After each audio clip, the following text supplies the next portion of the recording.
Hello friends, నేను మెహందీ గురించి కొన్ని నిజాలు చెప్తున్నా. ఈ వీడియో అయితే ఎండ్ వరకు చూడండి. అది కూడా కరాచీ మెహందీ గురించి నేనైతే చెప్పబోతున్నా.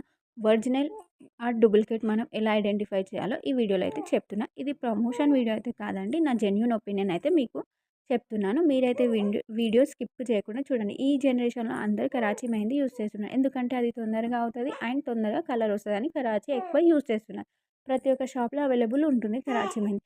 బట్ అది ఒరిజినల్ డూప్లికేట్ మనం ఎలా ఐడెంటిఫై చేయాలంటే, ఇక్కడ చూడండి. ఈ ఒరిజినల్ కరాచీ మీద మనమైతే లేబులింగ్ అయితే చూస్తాం. దీంట్లో ఏముంది, మ్యానుఫ్యాక్చర్ బై షకీల్ ఇండస్ట్రీ అని ఉంటుంది. అలాగే కొంచెం లేబులింగ్ అనేది ఇస్తారు. వాళ్ళు ఏమని ఇస్తారు, ఒకవేళ ఇది పెట్టి చూడండి, మీకు పడితేనే పెట్టుకోండి, లేకపోతే పెట్టొద్దు, ఏమైనా ప్రాబ్లమ్ వస్తే, ఇచ్చింగ్ అలా వస్తే పెట్టొద్దని ఇక్కడ మనకు డీటెయిల్గా రాసి వస్తుంది.